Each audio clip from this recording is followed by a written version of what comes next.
Welcome back to another episode of the Crypto Classroom. It's your boy, JT Knows Things, and my co host, Steve Wolterman. This podcast is for you. We are hedge fund managers. We own and operate a fund out of Cincinnati, Ohio called Bleeding Edge Capital. We raise money and deploy it into the crypto space. And we made this podcast to teach you the fundamentals that have made us successful in this space.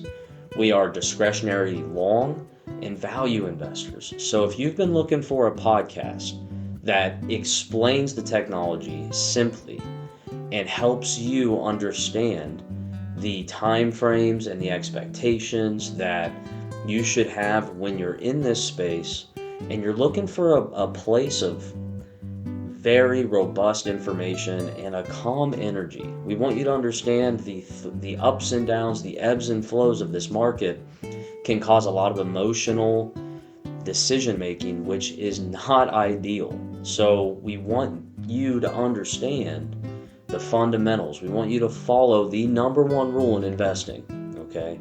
That is to understand your investment. So sit down, get out a notepad, get a pen ready, and learn alongside Steve as I teach him basic technological principles of why we love blockchain, crypto, everything computer science as it pertains to this industry. Thank you for tuning in. Let's get right to it. All right, everybody, welcome back to Crypto Classroom. I'm Steve Wolterman, Jake Tullis. What's going on, guys? Yeah, so we're here for, I believe, episode 4. And today's topic is going to be Web 2 versus Web 3. Yeah, it's funny. It's quite a difficult topic. We were struggling to come up with a good way to describe it for you guys. So we hope we do a bang-up job for you. I think where we start is going to be understanding the internet a little better. Right. I think people need to understand the difference between a company and a protocol for the internet today. I think we can start there. So as you guys may know, And to be clear, today, is Web 2. Perhaps even, I'm sure people will say, well, if there's a Web 2 and a Web 3, might have there been a Web 1. So maybe you could take us from. I like it. From one. So internet, that's what we all are using right now. The internet. For you to listen to us. Stands for, an interconnected network. And that's all it's ever been. It became the internet as soon as governments released their research projects. In America, we had, 1954 to about 1989. They were doing just government things without telling us what was going on. They basically built a computer, then they built another computer, and they built wires between those two computers inside of a room.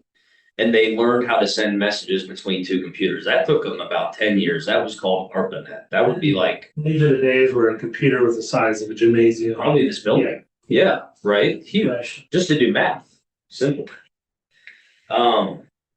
Thanks to Moore's Law, our life has changed. But so that would be like Web 0. That's just humans trying to figure out what is this computer thing and how would it all work.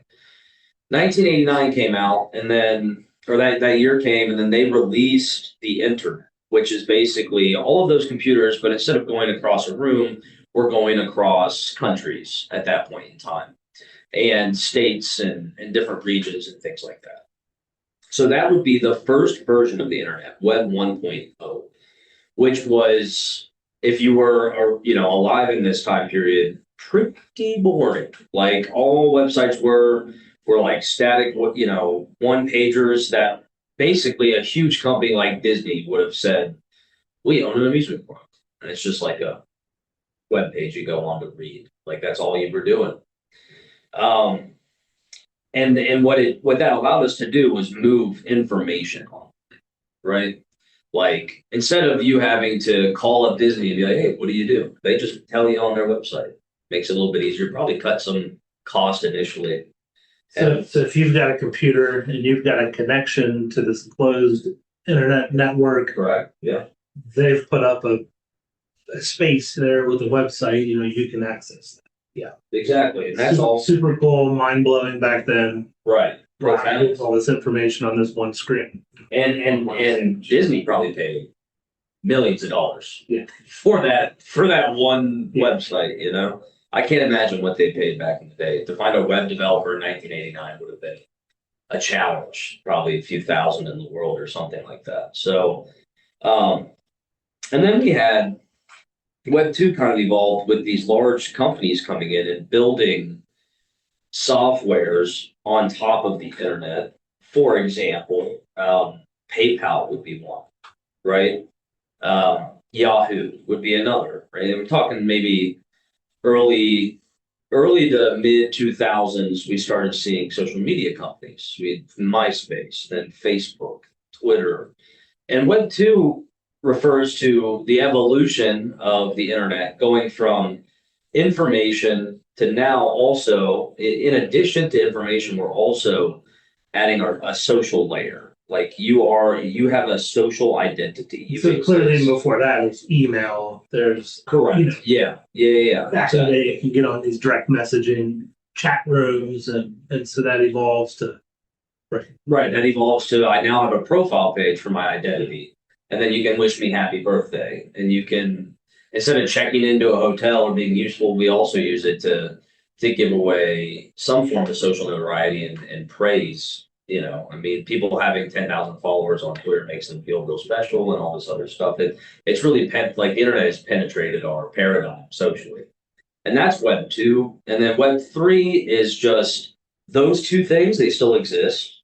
But the third thing, and this is the really difficult thing to explain, and I'm going to go back into Web 1 to help you bridge this gap here. But now we're talking about moving value through the internet, the same way that we move an email through the simple mail transfer protocol or SMTP, which we're going to explain to you guys. It would be, if it's that easy to send an email, it should be and will be in the future that easy to send any amounts of money. It can be settled just as fast as an email is sent and received. No issues at all. And that's what we really want to talk about today. Bridging the gap of understanding between how the user experience of sending an email could be the same as, let's say, a government sending $10 billion for a bill.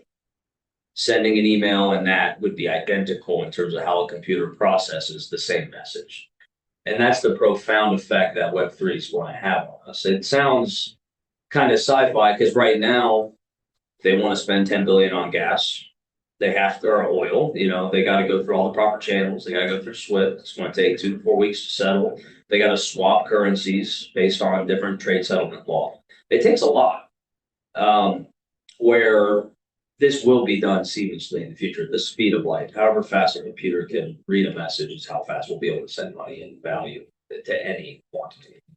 So I think when you say send value, because obviously with regard to sending money to other parties, that's a function like PayPal exists today, but I think what you mean value, that could be other things other than actual money. That could be the ability to store more data.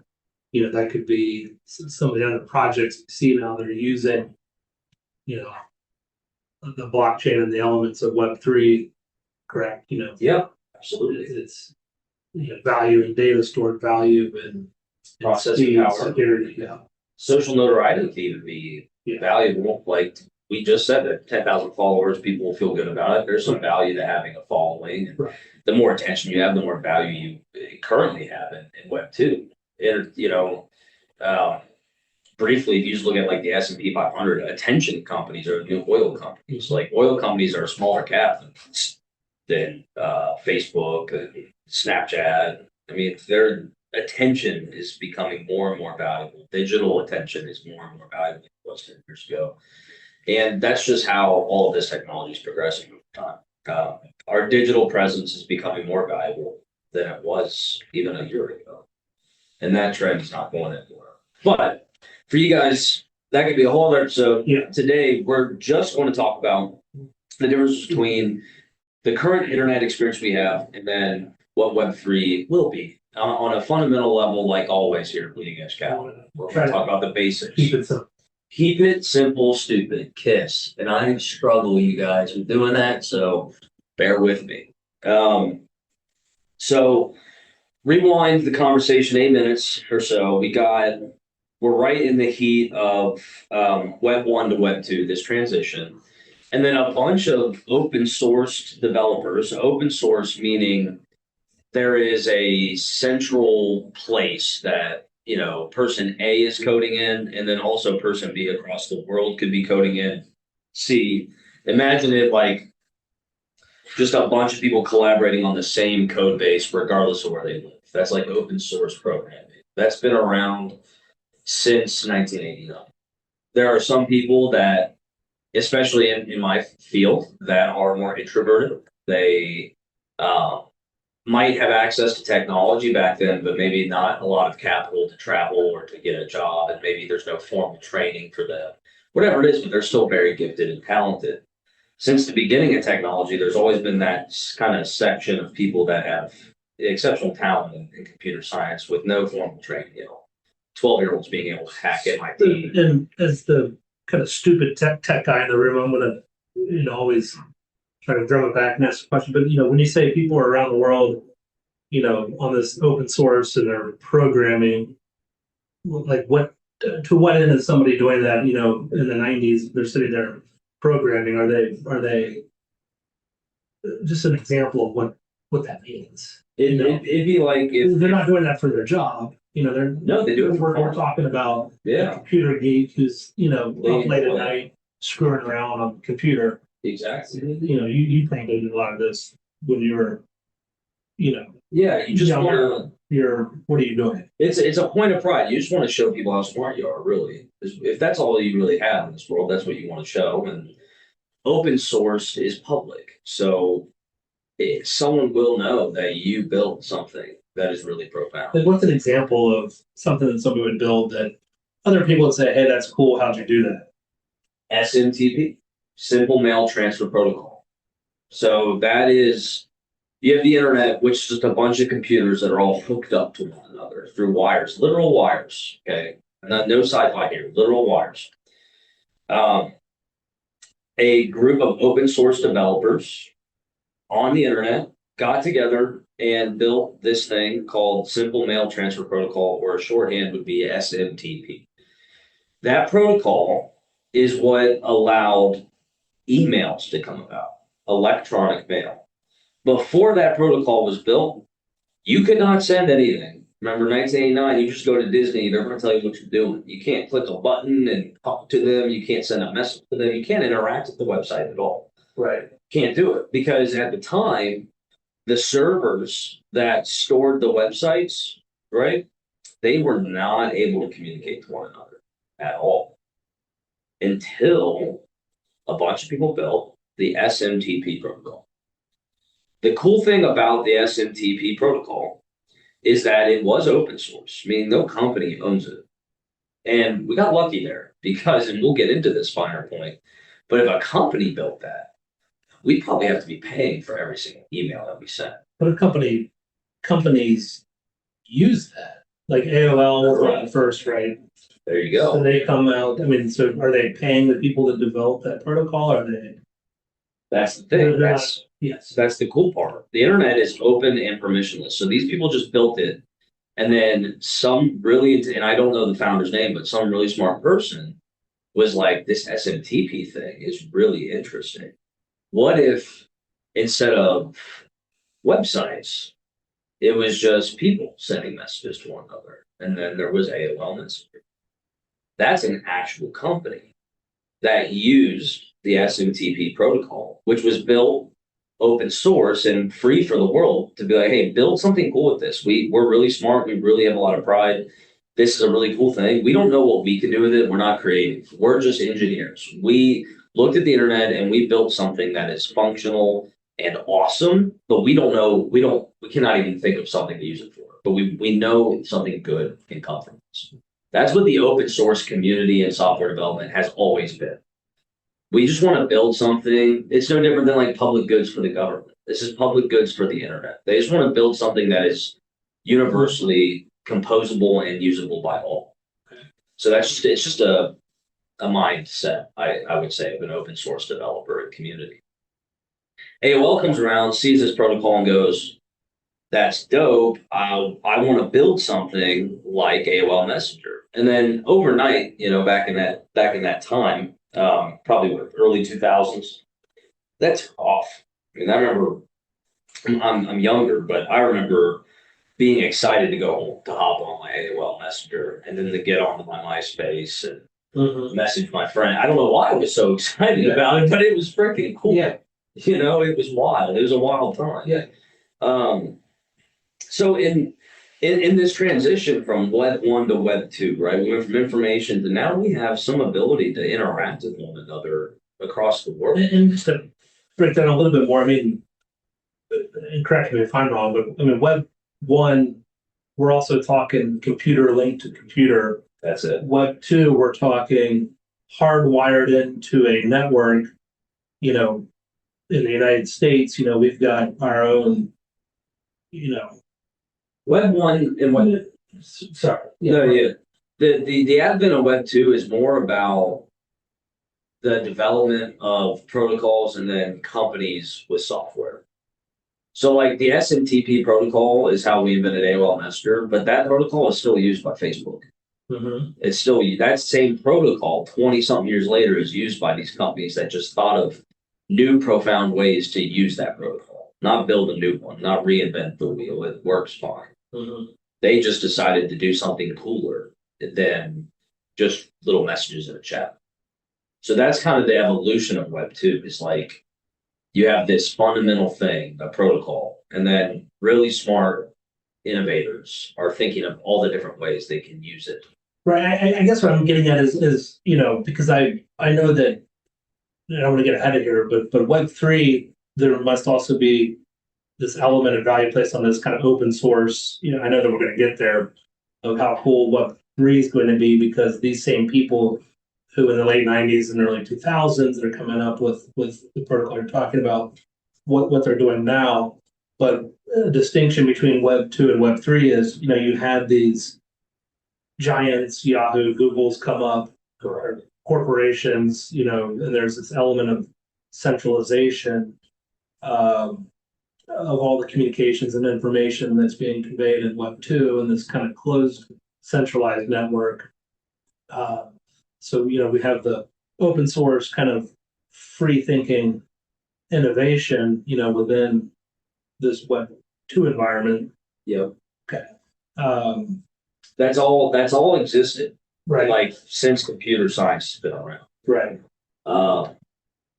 The difference between that open source community and Web 2 versus Web 3 is definitely going to be blockchain tokens and encryption and all the stuff we talk about here. But to spare the listeners, really what I just want you all to walk away with is that there is a separation between a protocol and a company. And then you need to understand, to Steve's point, that the way the internet has evolved, these companies have a stranglehold on, over these protocols, right? Like trillions of dollars have went into 10 hands. In Web 3, with DAOs and with decentralized on the acronyms. Yeah. Decentralized autonomous organizations. They are the equivalent to an open source project back in Web 2. I would say they're the same thing, but way cooler, way more robust, right? Cooler because people can make more money doing this now instead of just contributing to society. They can actually get compensated for their time.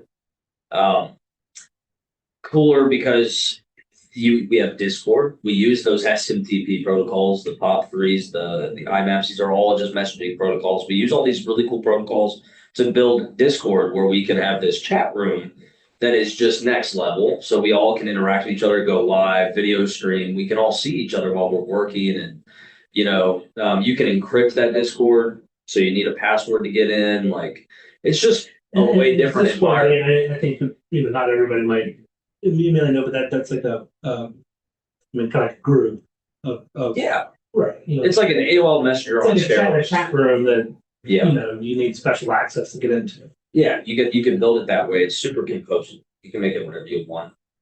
And then also the rules of the group are code enforced. So I don't have to trust you because I know you can't violate the code that I also cannot violate. So I don't need to know who you are. I don't need to even know your identity. I just know you as a handle. And I know your code's really good. And then we probably chat about that all the time. And we're all in there with our handles just working together because we all appreciate our minds and our thoughts. And so it's really evolved the open source community. And crypto is just diehard open source people for the most part, right? And the fundamental difference between the guys that build SMTP and like what the equivalent of that would be in Web3 would be, actually, I could explain this through a simple example. Let's say you and I wanted to build something cool, but we didn't have the money for it. In Web2, what we would do is we would start an LLC, right? And then what we would do is go raise money probably through angel investors, whatever the circuits are in our town to try to get money involved in our startup, right? That's like I've done it many times. That's what you do. In Web3, what we could do is just start a Twitter account and make content, videos, tweets, and whatever. We just get interest into what we want to build. We could release a white paper, let people know this is how we're going to build it, and we need help in these areas. Developers that love the idea, the open source community, could get access to that information thanks to the internet and be like, I want to be in on this. And then we could probably get 6 to 8 people inside of a few months that really want to build this thing. We build it, and then we set aside, let's say, 20% of the tokens that we're going to build, right, as a product of this thing we're building for ourselves. And then the rest of the tokens are going to be used by the network that we built or the protocol that we built and exchanged amongst the people that play with it. And then we're going to get some value captured in those exchanges. So I hear that as kind of the real base level of the protocol for the SMTP. Yeah. Is the people who created that protocol would have been, they would have profited, which I'm sure they probably didn't or didn't as they should have, because the AOLs or other giants came in and took that idea and monetized it. Yep. In these centralized companies. But so you're going to have all the computer geeks out there that like working on this and have great ideas are going to collaborate. There's probably going to be more innovation. People, as opposed to needing to be hired by a company and having a team of software engineers that have bosses that are in meetings, and you're going to have a faster, from start to finish on protocols and developing them. People will be speaking freely. There's anonymity, so somebody's not afraid to rock the boat. I could see some real advantages of how things would be built faster, how things could be capitalized at the base level, where the people who are creating this could get funding right away without having to sell their idea and part with it, Yep. to another company. But one, as I was trying to sometimes struggle with, what in Web3 allows that the most that prohibited it in Web2? Encryption. I would say the ability to secure value digitally. Like the actual idea that we can have some, for everyone at home, like we'll just call it password security. That's what encryption is. But the fact that we have the ability to have a password that a computer cannot break, on every single thing in Web3. Every single thing. It's called crypto for encryption. Cryptography is the art of encrypting something. It's all crypto. That is the entire thing in Web3. One giant It's blockchain. yeah, imagine everything in this industry, all $1.2 trillion is password protected. So it's this huge, transparent, Safe, secure right, place. massive log of Right. the new ideas, inventions, improvements. I could never in Web2 have my net worth, my equity, whatever it is, tied to an anonymous person in Brazil. That is like, you're aware, like you're not, right? That's unless you know that person, but they're anonymous. You don't know that person. You couldn't have trusted someone like that, a handle on 4chan in 2002 from Brazil. You're not starting a company with that guy, Right. right? No, no shot. Web3, you don't need to trust them. You don't need to know. We don't need a trusted third-party intermediary. Everything is codified and then password protected or encrypted. So all the arrangements cannot be touched and will not be violated, period. If they get violated, I'm zeroed out. I'm banned. I'm gone. There's no recourse. It's over. And if you care about the thing in the beginning, you're not going to want to do that. If you did do that, there's ways for people to recover whatever damages for themselves. Like you won't be able to harm other people from your poor actions anyways. There's no incentive to behave poorly and even then, there's no capability to do it. I can't go in and change the fundamental set of rules and code that started our arrangement to begin with. Yeah. It's all codified and password protected. Excuse me. And then so, if normal people are, so there also must be an element of access, kind of like on the programmer side, there's access to this capital that people can easily, fund, that'll be in Web3 and, buying crypto and the, whatever project that they're buying into. But also, from an investor standpoint, it seems like you've got easy access to the foundation level of a lot of technology as opposed to waiting for large corporate entities to come in and, go and improve these technologies, but bringing them in-house where they're developed and you're, going into the stock market to buy, shares of the company. This is a much more transparent, open to the public, direct participation. And then the value, I assume, goes up as the usability or the adaptability of like the protocol or the technology is gains traction being used, maybe by companies as well. But, sure, absolutely. Like, let's say you're hitting on a great point there. Let's say you and I built this SMTP protocol. You and I just did it. Yeah, and it's like profiting off of email before you would have even bought shares of an AOL or.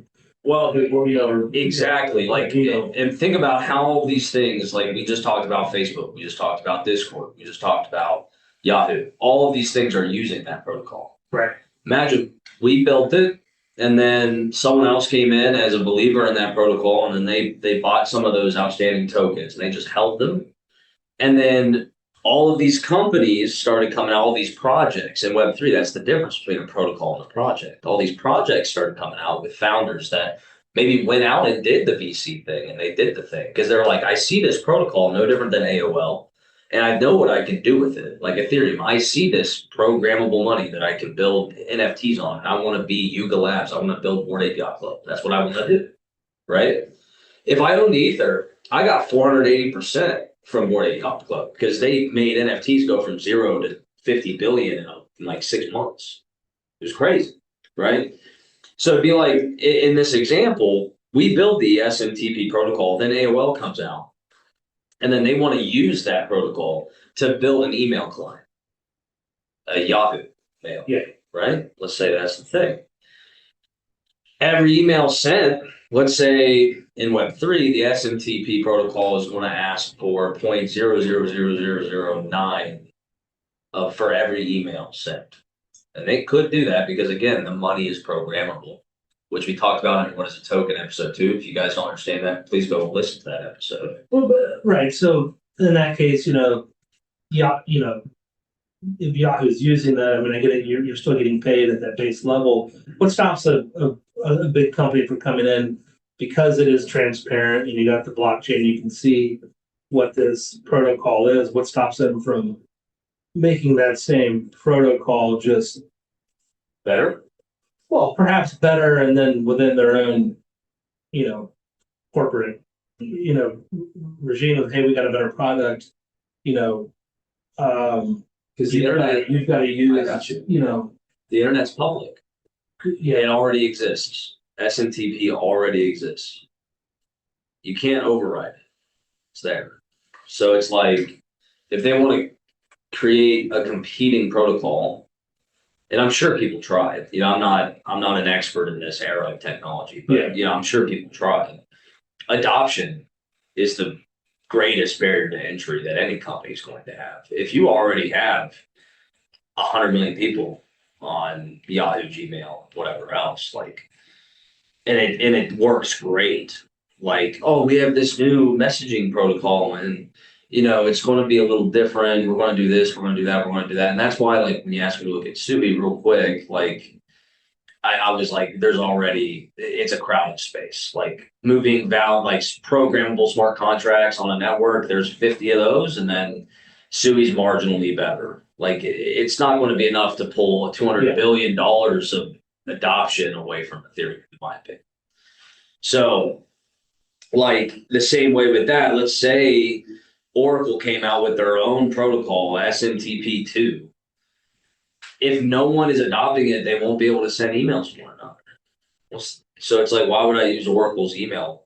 Or why would I use their SMTP protocol if I can't even send an email to my friend?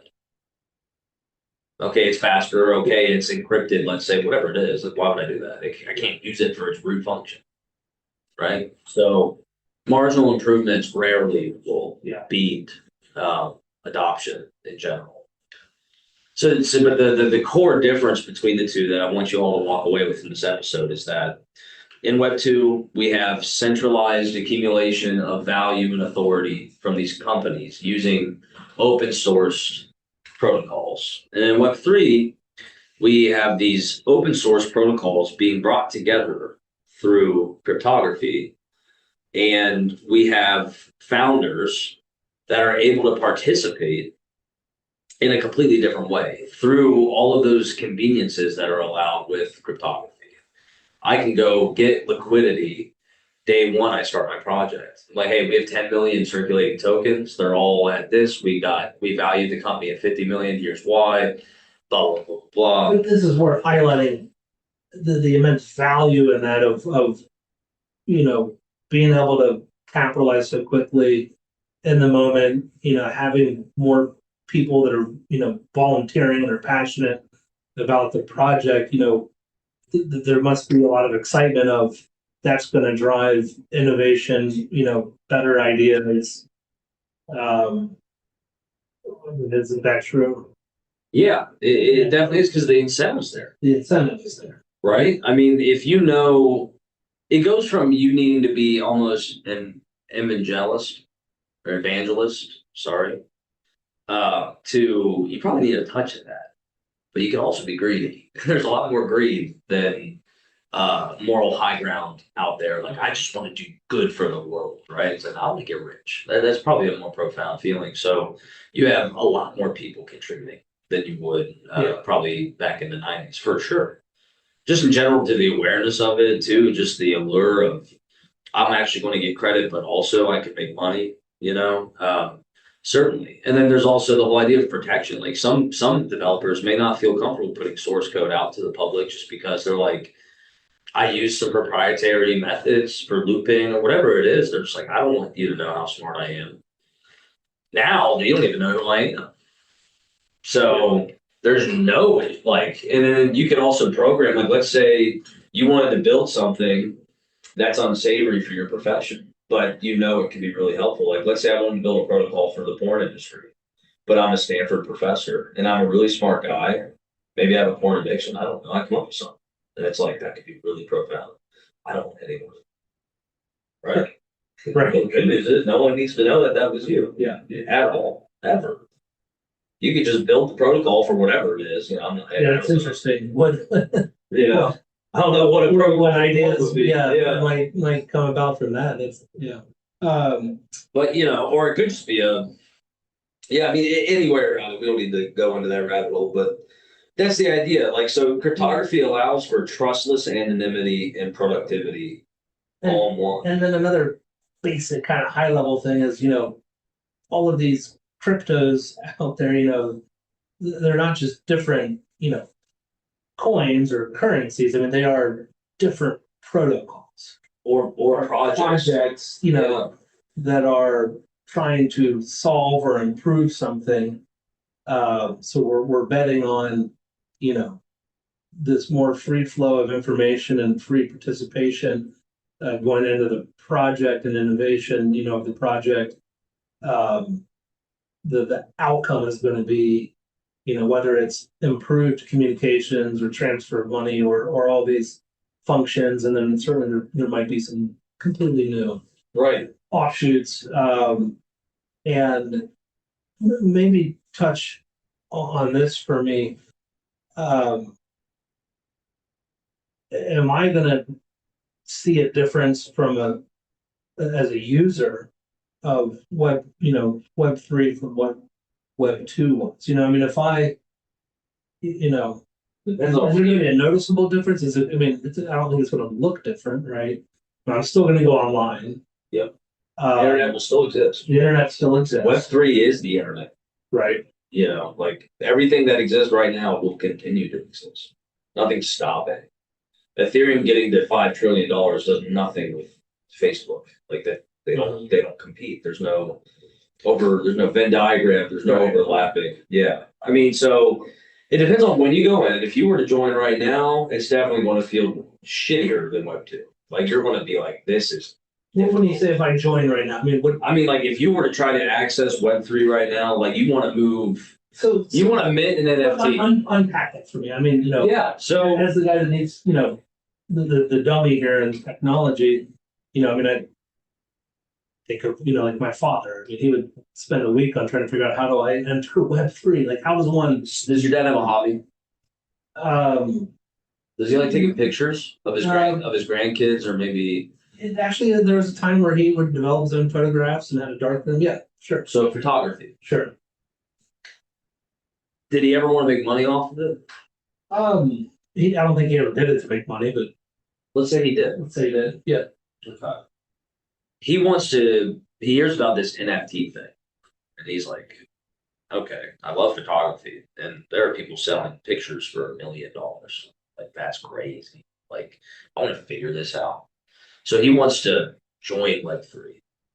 Technically, what he's doing is snapping a photo out in the real world. He's like, oh, I'm a landscape photographer, so I'm going to click, love this photo. It's great. It gets 100 likes on assuming he had Instagram.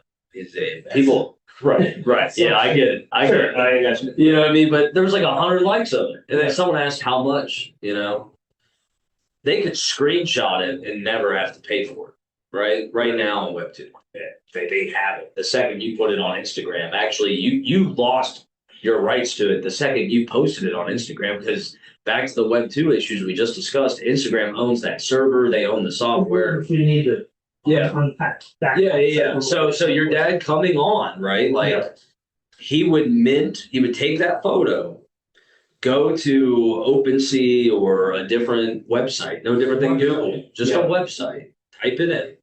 Then he could mint an NFT just by dragging the image to a box. And when you mint, I'll get there. Okay. I'll get there. He just drags the file into a box, no different than how you make a profile picture on Facebook. And then you hit a button that says mint, and then it becomes published on a blockchain, and it has its own contract assigned to it.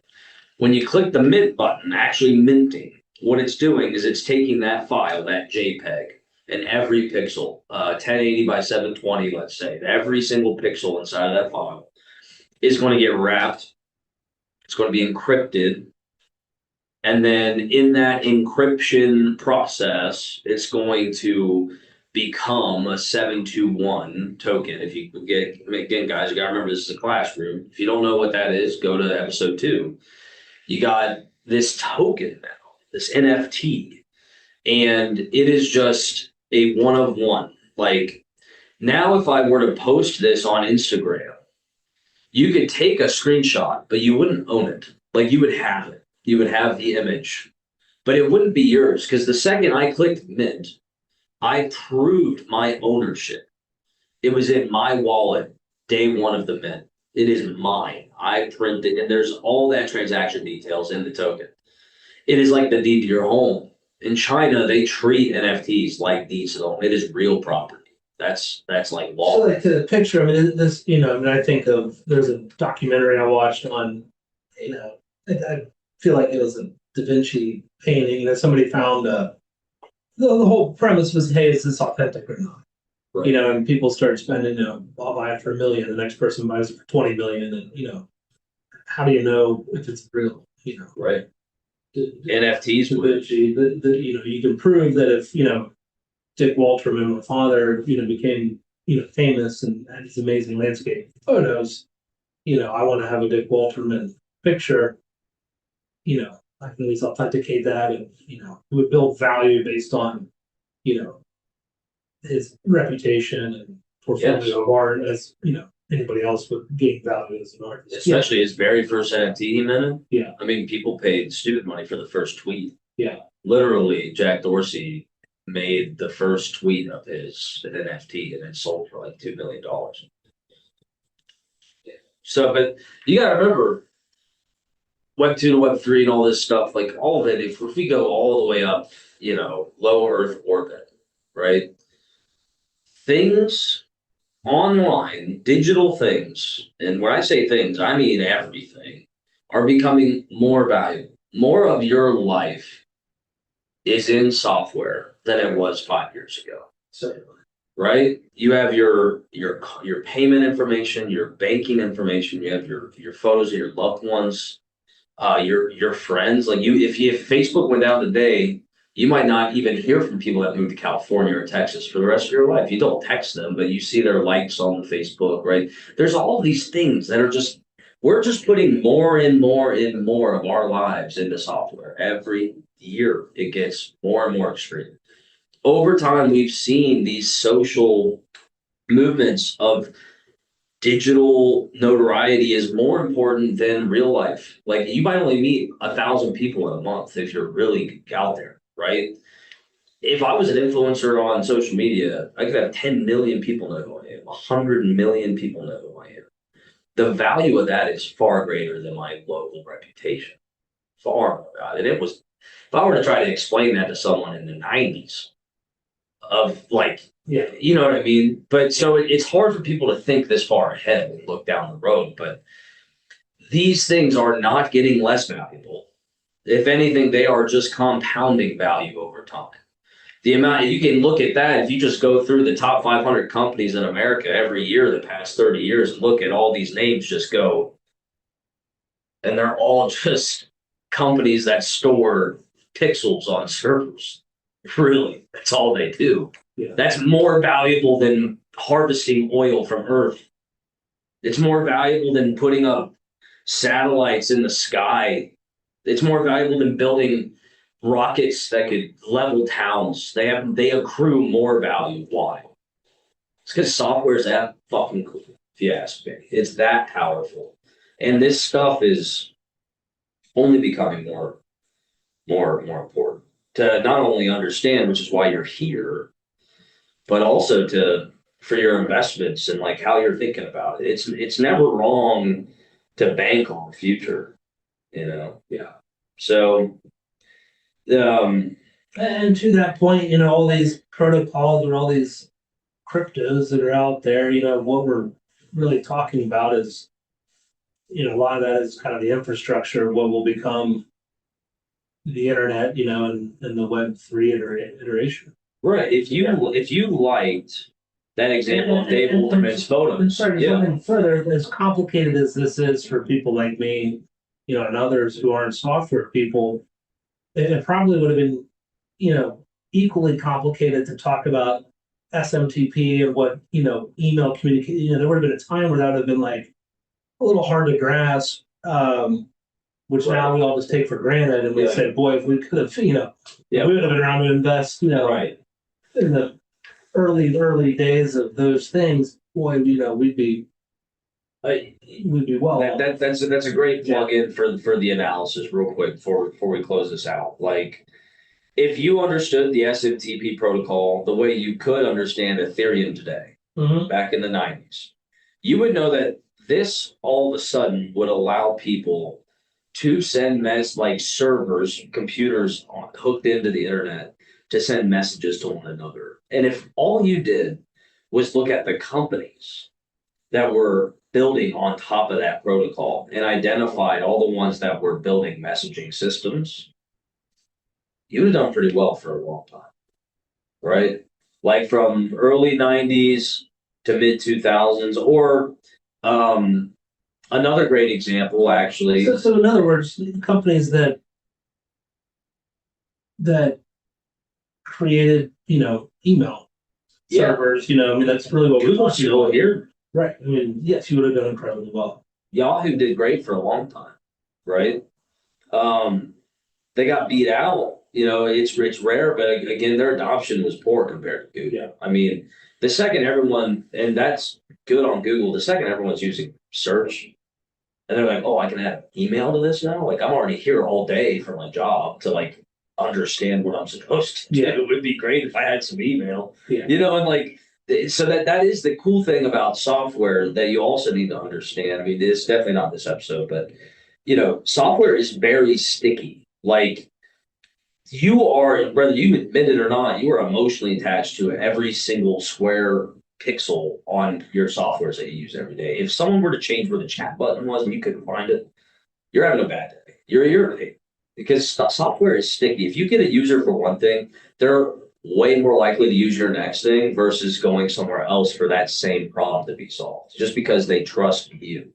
You can look at the sheeple, the Apple people. Yeah, I think of Apple immediately, which, she's like, it's Apple. Yeah. I know how to use it. It's not confusing to me. People associate, I don't know that they associate it's software they love as much as it's Apple. Well, have you ever seen someone that's been using Apple or I think on their Windows? Yeah, right. No, like if you use Windows in this office, right? You ever been on a Mac? Where's the button to close out of a browser? Well, the times I'm on it, I'm like pulling my hair out. Right, that's what I'm saying. Yeah. It should be here. This button should be here. Right, in your head, you're going, why isn't it here? Yeah. It's always here. Yeah. It's sticky. You get emotionally, like I said, even before you change your mind, you may not want to admit it, but we're all emotionally attached to software because it's a convenience thing. And you don't want to go through another learning curve for the same problem. I already know how to send an email. I don't have to learn how to send an email again. Are you kidding me? It's 2023.